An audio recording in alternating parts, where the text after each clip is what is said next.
Maintenant, on va regarder un peu comment contre-attaquer la position Ashigarami croisée. OK?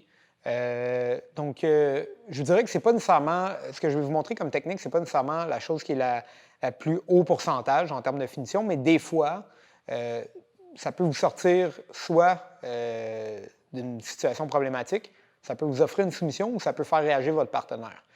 Surtout aussi, je pense que euh, ça vous permet des fois d'ouvrir un peu plus la situation parce que c'est correct de s'échapper, mais si vous avez une contre-attaque, des fois, votre partenaire va devoir réagir, puis ça va vous permettre d'ouvrir autre chose. OK? Ceci étant dit, on va commencer.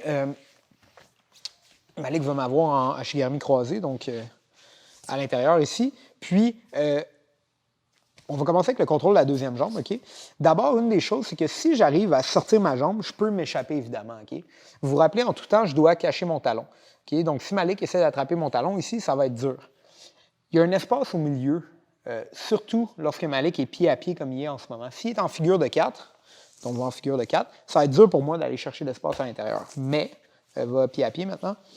Si Malik a une position pied à pied, il y a beaucoup d'espace qui me permettent de rentrer mon pied à l'intérieur. OK? Lorsque je rentre mon pied à l'intérieur, je vais pouvoir aller chercher à deux mains ici, puis récupérer son pied, puis avoir un peu comme un nœud ici avec sa jambe. Je suis un peu comme en Ashigarami extérieur, mais avec la deuxième jambe, OK? Entre les miennes. La beauté de cette position-là, c'est que s'il n'y a pas accès à mon talon ici, puis je recule ma jambe, puis que je ferme une figure de 4, je suis en bonne position. C'est dur pour lui de finir quoi que ce soit, puis je peux commencer à exposer un talon à l'extérieur, ici, ou encore passer le talon de l'autre côté, puis me retrouver un peu comme dans une position comme 50-50, où mes jambes pointent à l'extérieur. Puis je peux commencer à m'éloigner, créer de la tension. OK? Donc, je vais vous montrer aussi les dangers de ça. OK? On va juste revenir. Si je reconnais que mon partenaire est pied à pied, il essaie d'attaquer mon talon, je le cache, puis je peux rentrer mon pied à l'intérieur. Je peux soit, m'enfuir, ou encore, si je sens que je suis meilleur en clé de jambe que lui, puis il ne sait pas nécessairement ce qu'il fait. Puis ça, c'est quelque chose que vous allez sentir.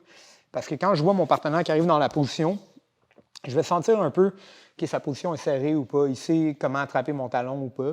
Puis, du moment qu'il essaie de m'attraper ici, puis que je me cache, puis que je sens que je peux contre-attaquer, je vais pouvoir rentrer mon pied à l'intérieur.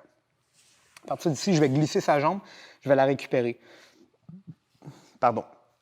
Une chose qui est vraiment importante à noter, c'est que si j'attaque le talon, mais que je suis un peu naïf, puis que je laisse mon talon exposé, Malik a vraiment une meilleure clé de talon que la mienne, parce qu'il contrôle la clé de talon intérieure et il contrôle mes hanches ici.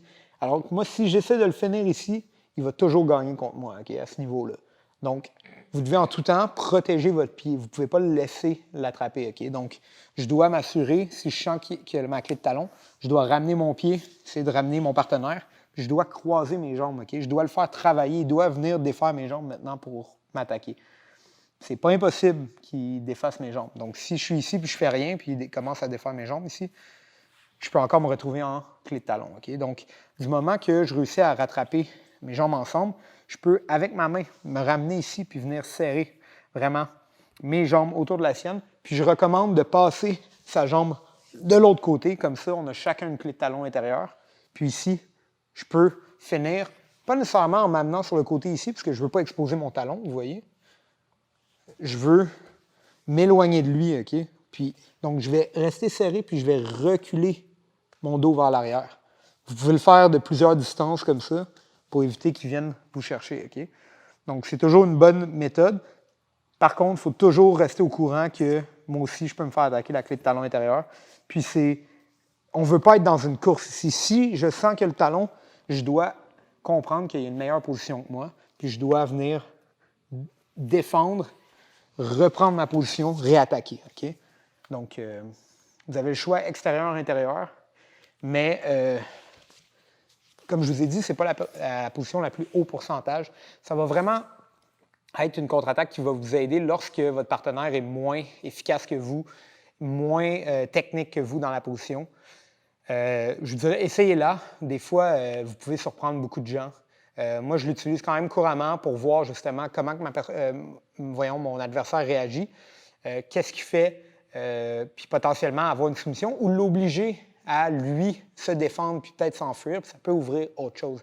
Okay? Il n'est pas dit que pendant que mon partenaire s'enfuit, je ne vais pas réussir à aller par-dessus, prendre le dos. C'est toutes des options qui vont suivre. Il ne faut pas le voir comme un coup pour un KO ou j'ai réussi à attraper sa jambe, c'est sûr que je le finis. Non, c'est juste une option de plus parmi tous vos outils qui vont vous permettre d'atteindre une meilleure position ensuite.